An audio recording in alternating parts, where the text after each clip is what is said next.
მოგესალმებით, ინგა მივესალმებით პირველის მაყურებელს. ბუნებრივია იმ სიგიჟის პირობებში, რა სიგიჟეში საცხოვრებს ოცნების რეჟიმი ამ ქვეყანას, გამორიცხული, რა თქმა უნდა, არაფერი არ არის. ეს არის პერსონალური ვენდეტა, პოლიტიკური შურიძიება გიორგი გახარიას მისამართი და სწორად ახსენეთ, თქვენ ეს დაანონსებული იყო ჯერ კიდევ საპარლამენტო არჩევნებამდე რამდენიმე დღით ადრე ბიძინა ივანიშვილის იმ ცნობილ ინტერვიუში, სადაც მასა და მისი გუნდის წევრებს პირდაპირ გვემუქრებოდა.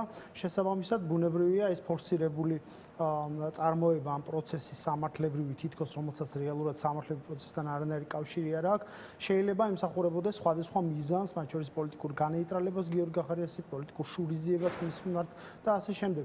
თუმცა მთავარი აქ ძალიან საკვანძო საკითხი ის არის, რომ ისეთ მძიმე ბრალდებებს აჟღერებენ ეს ადამიანები, იმდენად მძიმე ბრალდებებს აჟღერებენ ეს ადამიანები, თავადაც კი ვერ წარმოუდგენიათ საკუთარ განაჩენებს, პირდაპირ ფორმით ისტორიულ და სამართლებრივ განაჩენებს აწერენ ეს ადამიანები ხელს.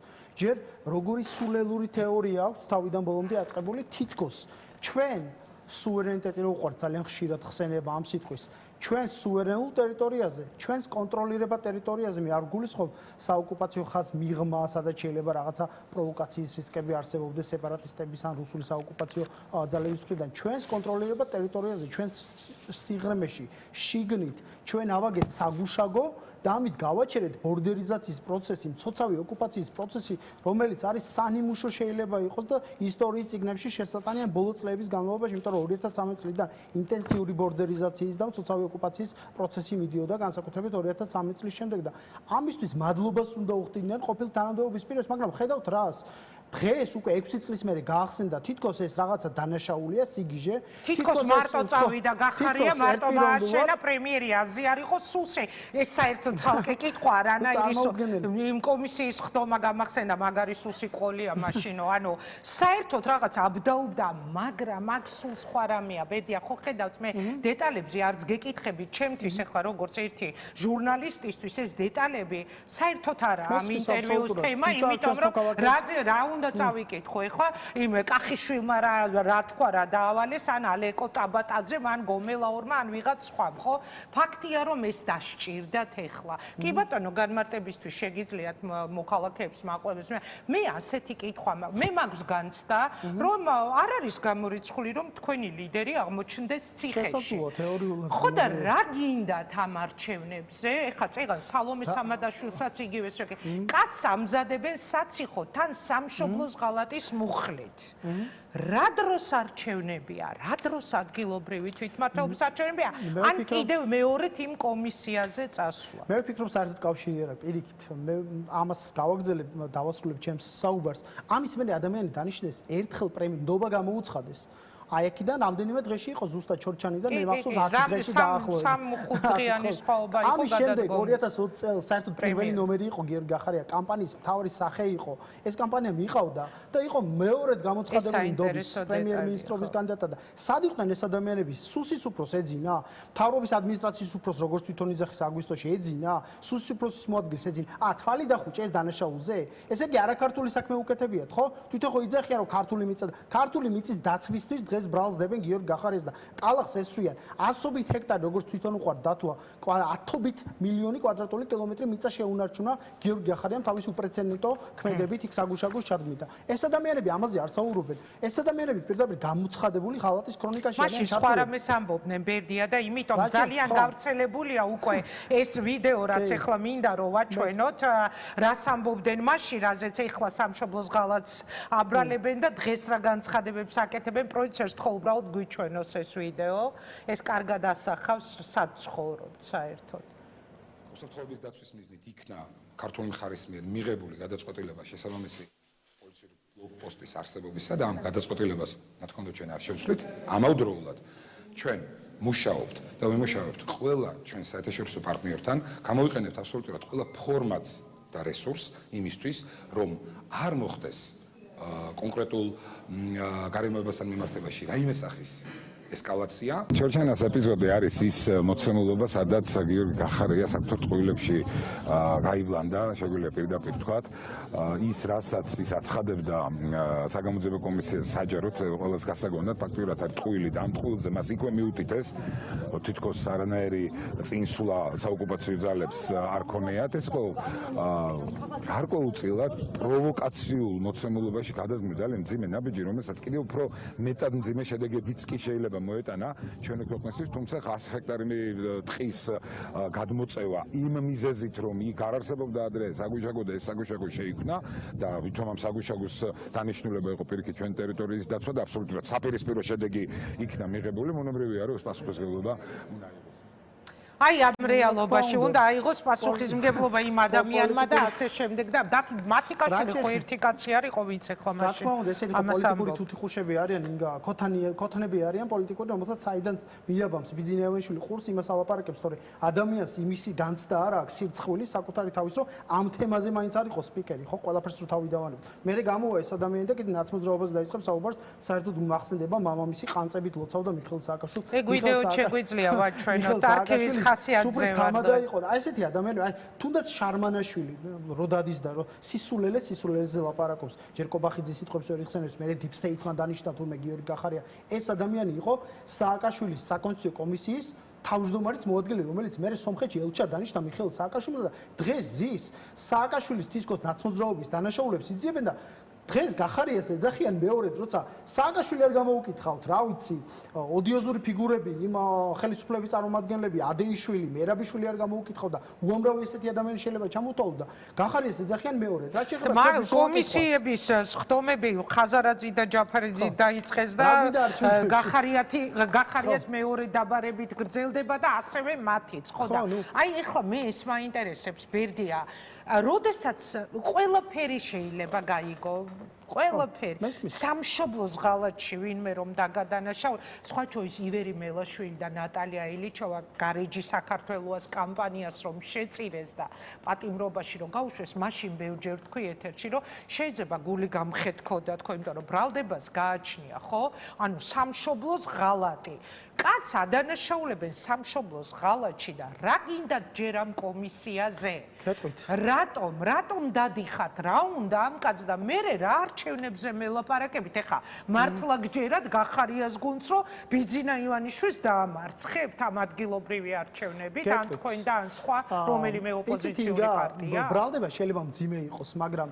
მე მინდა გაგახსენოთ რომ ყველა ბრალდება რომელიც რაღაცა ტყუილზე ფეიქზე რაღაც სიბინძურეზე არის აგებული სამტვერდება შორს რო არ წავიდეთ თქვენ 30-იან წლებს შეხსენებთ და 37 წელს და ტიციან ტაბიძეს გაიხსენეს გადაცემაში ზვიად გამსახურდიას პუტჩისტებმა წაუყენეს ბრალის სამშობლოს ღალატისთვის არ დაგავიწყდეთ და 2004 წლამდე ეს ადამიანი სამშობლოს ღალატისთვის იყო ბრალდებული ზვიად გამსახურდია ამიტომ ამ ქვეყანაში ვცხოვრობთ ჩვენ ხო ეს მაგრამ ვინ არის დღეს მოღალატე ხო დაარქვა ისტორიამ ყოველს თავის საყელი ამიტომ ჩვენ კი არავის ვედრებით რა თქმა უნდა მაგრამ ეს ამ ქვეყნის თანამედროვე ისტორიასაც ახსოვს უახლოეს ისტორიასაც რაც შეიძლება თქვენს კითხვას რა გვინდა ჩვენ ამ კომისიაზე ჩვენ ამ კომისიაზე ლეგიტიმაციას აძლევთ იმ პარლამენტს მე ეს გიორგისაც ვკითხე როცა ჩემთან იყო სტუმრად პარლამენტს აცხადებთ არალეგიტიმურად და მიდიხართ კომისიის ხდომაზე სადაც არ მისვლის გამო პოლიტიკური ლიდერები არიან ციხეში ჩასული გავაგზავნებ მაგ ლოგიკას გავაგზავნებ სასამართლოში რატომ მიდიან სხვა ბრალდებულები მურუსიძის სასამართლოში რა უნდა იარო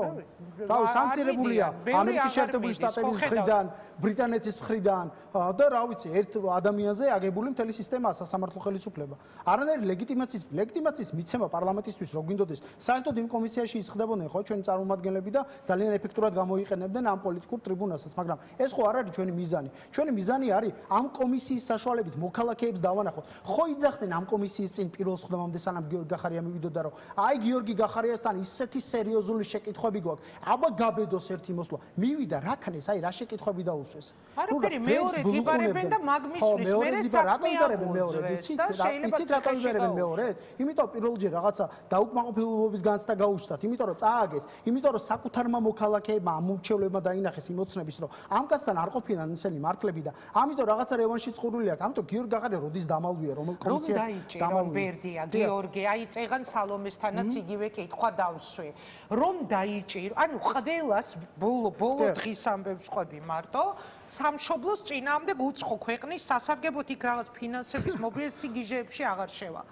ანუ რომ დაიჭირონ მაინც გახვალთ არჩევნებზე, რა გინდა თქვა ამ არჩევნებზე, ან თქვენ და ან სხვას, იმიტომ კითხულობ, რომ ვერ გადაწონით, ვერ მოუგებთ, ვერ დაამარცხეთ. არ არის ესე. ანუ ჩვენ თუ ეხა ფარხმას დავყრით, იერახს დავყრით, ჩავბარდებით, საერთოდ ბიზნეს ევეშულის მიზანი ჩემი აზრით იცით რა არის, რა ვიცი, ხა ყველა ჩვენს პოლიტიკურ გუნდში უმრავლესობა თან ხდება, რომ პოლიტიკური პროცესი ამ ქვეყანაში მოკლას.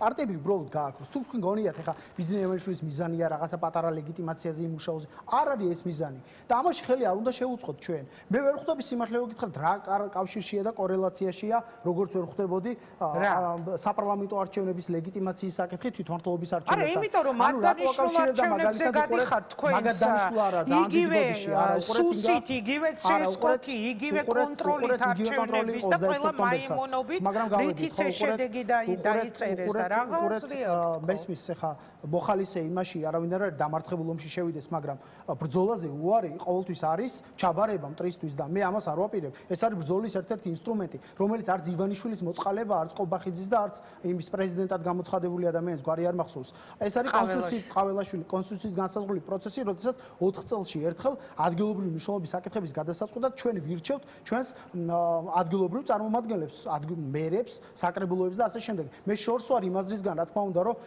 ადგილობრივი ხელისუფლების ცვლილებით იცვლება ცენტრალური ხელისუფლება, მაგრამ ეს არის ბრძოლაში შეტანილი ახალი მუხტი. ჩვენ ეს გავიარეთ, ჩვენ გადაწყვეტილება უკვე მიღებული გვაქვს არჩევნებში მონაწილეობასთან დაკავშირებით და ამ მსგავსი ტიპის ქმედებები, დაბარებები კომისიაზე სამართლებრივი თუ პოლიტიკური პროცესების აღრევა, ამაზე ზეგავლენას ვერ მოახდენს. გიორგი გახარიას პოლიტიკური გუნდს უკვე მიღებულია გადაწყვეტილება არჩევნებში მონაწილეობას. რომ დაიჭირონ გახარია. რომ დაიჭირონ პოლიტიკური პარტია აგრძელებს ჩვეულებრივ ცხოვრებას და მაინც გახვალთ არჩევნებში. ჩვენ ეს გადაწყვეტილება უკვე მიღებული გვაქვს და ანონსებული გვაქვს. შესაბამისად, მე ვთვლი, რომ ამ ბრძოლის ინსტრუმენტზე უარის თქმა იქნება ძალიან დიდი შეცდომა. მე ძალიან ბევრი არგუმენტი მომისმენია. მე არ მოყვებით, არც თქვენ არც ჩვენს წინა სტუმარს არ მოყვებით, იმიტომ რომ არ მესმის არალეგიტიმური ხელისუფალი, რომელსაც არ ელაპარაკებიან ჩვენი საერთაშორისო პარტნიორები და რომელთა ჭყალებში დამსახურებით შესაძლებელია საერთოდ უვიზო მიმოსვლა დავკარგო და ყველაფერი დაგმართეს, რაც უბედურება ეხა ჩვენს თავს ტრიალებს და ამ დროს მათ დანიშნულ მათ მიერ კონტროლირება და არჩევნებზე მე მგონი სწორი ფორმულირება არ არის მათი დანიშნული, იმიტომ რომ ეს არის კონსტიტუციური პროცესი 20 წელიწადში ერთხელ, ოკეი, რაღაც ჩატარებული. თავის კრიმინალით კუჩის ბიჭებით 26 ოქტომბერს არის ხო იგივე კრიმინალი? არა, როგორ არის ხო და მაგარჩევნების მერე არალეგიტიმურად ხო გამოაცხადეთ, ხო? ეს არის საპარლამენტო პროცესი. ანუ ჩვენ ახლა ჩვენი პრობლემა იცით რა არის, გულწრფელად მგონია, რომ ჩვენ ახლა გონია, რომ ეს ჰაერში გამოკიდებული ლეგიტიმაციის საკითხი არის საკითხი, რომელიც შემდგარი საკითხი, ან იქით გადაიწონება, ან აქეთ გადაიწონება და საპარლამენტო არჩევნებს პირდაპირ თვითმმართველობის არჩევნებს პირდაპირ კავშირი აქვს საპარლამენტო არჩევნების შედეგების აღიარება ან არაღიარების საკითხთან. და ესე არ არის. ეს არის გრძელვადიანი პროცესი, რომელშიც ჩვენ ბრძოლა არ უნდა მივატოვოთ. ჩვენ არ უნდა გავქრეთ. ეს ბასტიონი ბრძოლის არ უნდა დავთმოთ უბრძოლველად და გვერდზე არ უნდა გავიწიოთ, ხო? ანუ ეს თუ გავაკეთეთ ჩვენ მერე რა ვშვებით? პროტესტი კარგია, 200 დღეა რო იკეტება, ქეთს ვიხრი იმ ადამიანების წინაშე, ვინც აი ყოველდღიურ გმირობას შადიან, სამოქალაქო გმირობას, როდესაც საკუთარი უსაფრთხოების, თავისუფლების უსაფრთხოების ხარჯზე კეტავენ რუსთაველს. ეს პროტესტი უნდა კი არ შეიკუმშოს, როგორც ახლა იკუმშება, ახლა ობიექტურად შევხედოთ ამ ყველაფერს, ხო?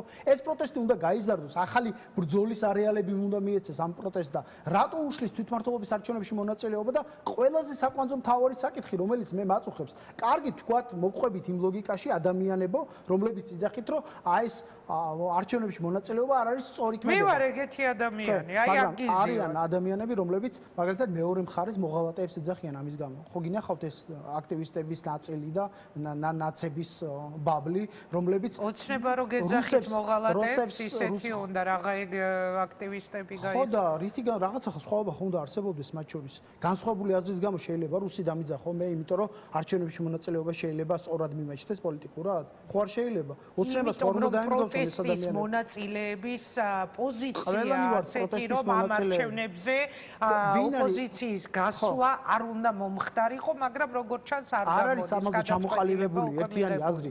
ამიტომ მე საერთოდ არ მესმის იმ ადამიანების, რომლებიც აცხადებენ, რომ კამპანია უნდა ჩავატაროთ. ესეთი მსგავსი არაფერი მსმენია საერთოდ არც ერთ დემოკრატიულ თუ ჰიბრიდულ თუ ნებისმიერ ავტოკრატიულ რეჟიმში კამპანია ჩავატაროთ, რომ არჩევნებში არ მივიღოთ მონაწილეობა. კი ბატონო, მოყვებით ლოგიკაში. მე რა ხდება 5 ოქტომბერს თქვენ რა რეალობას თავაზობთ ამ ქვეყანას? ხელისუფლებას როგორ ცვლით? ერთი ამბობს რაღაცა იქ გამოსულა და ვამხობთო. მეორე ამბობს მე ვერ წარმომიდგენია. ანუ კი ბატონო, თქვენი სცენარის შესთავაზს გააკეთეთ თქვენი გასაკეთებელი. მე ეს მიმაჩნია სწორად. ამიტომ ჩვენ თუ ეხა ერთმანეთს დაუპირისპირდებით ამ ამბავში, ვიღაც რაღაც აზრები გაიყოფა, ერთი ნაწილი ბოიკოტს გამოუცხადებს არჩევნებს, მეორე ნაწილი შევა. ეს ვისი ინსტრუმენტი შეიძლება იყოს, ხო? ოცნების სასარგებლო ინსტრუმენტი შეიძლება იყოს. ბიზნეს აწყობს და ამიტომ გაჩნდა ეს კითხვები, ხო? რომელი აწყობს ბიზნესს? ბერდია. რომ არჩევნებში თუ არ შესვლათ, თქვენ როგორ გონიათ? შემოდიან პარტიები, რომლებმაც აგერ მანდატები დაყარეს საპარლამენტო და კიდე მე ვარ არალეგიტიმური, არ მოbrunდება, არ იტყვი. პირიქით, ან იტყვის, რომ აი ამ არჩევნებში არ მონაწილეობენ ეს ადამიანები და შეიძლება არ საწყობდეს მოსვლა. მე ხა დამაჯერებელ პროცენტს დავიწერ, მათ შორის ისეთ პროცენტს, რომელიც შემდეგ თუ გამოვაცხადე მე და ჩავატარე რიგარიში არჩევნები, საკმარისი იქნება იმისთვის, რომ საერთოდ საკონსტიტუციო უმრავლესობა ავიღო. ხო შეიძლება ეს ლოგიკაც ავთ, ესენი არიან მარგინალები, ესენი არიან ქუჩის ოპოზიცია. მანდატებზე უარი თქვეს, პოლიტიკური ტრიბუნა არ გამოიყენეს, საკრებულოებში უარი თქვეს, ესენი ხალხის დაკვეთას არ პასუხობენ. ამათ არ უნდათ ხალხზე მუშაობა, ამათ უნდათ რევოლუცია, ქუჩაში დგომა. შეიძლება ამას ლეგიტიმური საფუძველი სიტყვას ამ რევოლუცია. აი რაღაცა ბოლო პერიოდში ჩემს გადაცემებში ხშირად მიწევს ამაზე საუბარი. რევოლუცია აჯანყება უკაცრავად ეხა.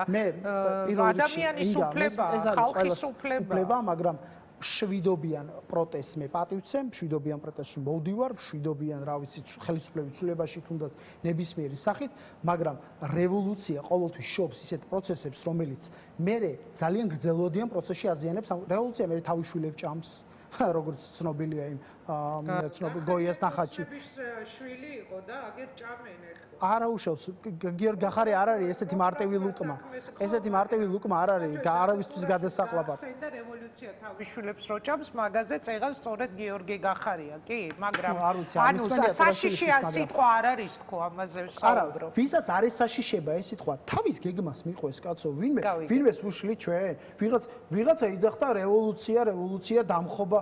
ეს ადამიანი ერთი წლის წინ პირდებოდა თავის ლიდერს ციხიდან გამოხსნას და ის ვერ გაუკეთებია. ის რომელი პროტესტის სახელით არა მაქვს ხა კონკრეტულ ადამიანების სახელებს და გვარებს ხა არც მინდა რომ დავწრულმანდი ამ დონემდე, მაგრამ არავინ არ აგიგრძალათ ეს. გააკეთეთ თქვენი გზით წადით და ჩვენ რაც სწორი მიგვაჩნია საზოგადოების და კომუნიკაციის საშუალება მოგვეცით. ისე რომ აი ეს ბინძური ბრალდებები არ გააჟღეროთ, რასაც თქვენი პირიდან აჟღეროთ. ბერდია, ძალიან დიდი მადლობა. ისე ელოდებით რომ ციხეში წავა თქვენი ლიდერი. ამ გიჟური რეჟიმის პირობებში ყველაფერი აბსოლუტურად მოსწავლელია. მე მაქვს ეგ მოლოდინი, იმიტომ გეკითხებით. მე მაქვს მოლოდინი, რომ ციხეში წავა გახარია. მე მაქვს მოლოდინი, რომ ციხეში გაუშვებენ ბადრი ჯაფარიძესაც, მამუკა ხაზარას და კიდევ ბევრ. შეიძლება თქვენც დაგადანაშაულონ სამშობლოს ღალატში. მე აქ შემოაღონ კარები, გითხაროთ თქვენ სამშობლოს მოღალატეებო. როგორც 37 წლებში თქვენ უცხოეთიშა. ისე რა ფულის მობილიზებას ედავებია. შესასვლელი, გამოსასვლელი და რა ფულის მობილიზებას ედავებიან უცხოეთიდან გახარიას? არა გვაქვს არც უცხოური ფული მოგვიზიდია, არც NGO სექტორების მეშვეობით, არც სხვა იმის მეშვეობით. წარმოდგენა არა გვაქვს რა უცხოურ ფულზე შეიძლება იყოს ჩვენთან მიმართებით საუბარი, როდესაც ყველაზე იაფი გვიждდება, ყველაზე ღარიბი პარტია ვართ, არც ტელევიზია გვაქვს, არც ფინანსები გქონდა და ისე ჩავატარეთ ეს კამპანია და როგორც დამოუკიდებელმა პარტიამ ყველაზე მაღალი შედეგი. ხო და აი ეს იქნება ჩემი ბოლო კითხვა. ანუ ეს ოპონენტების რეპუტაციის განადგურებისთვის ამ არჩევნებზე ჭირდებათ, როგორც გარეჯი საქართველოა იყო აი ამ ტიპის კამპანია, ეს უსამშობლოები თუ უცხო ქვეყნის ჯაშუშები და მოღალატეები თუ მართლა ელოდებით რომ შეიძლება გისოსებში ყველაფერია მოსალოდნელი. ეხა ამ ადამიანის გონებაში დილას რა დაიბადება და დღის განმავლობაში რა დავალებებს მიცემს სხვას და აი ხა კობახიძის თავში რომელიც სხვათა შორის საოკუპაციო ხაზთან ნამყოფიც არ არის და იმ ადამიანების ტკივილით ერთი დღით არ უცხოვრია, ერთი საათი არ უცხოვრია, საუბრობს დღეს საოკუპაციო ხაზ. ამიტომ ამ ადამიანებისგან გამორიცხული არაფერი არ არის, თუმცა ჩვენი ბრძოლა, ჩვენი პოლიტიკური დაწყებული ბრძოლა არ გაჩერდება. ამის იმედი აუცილებლად გიორგის დაჭერა არ დაჭერის მიუხედავად. წარმატებას გისურვებ. დიდი მადლობა.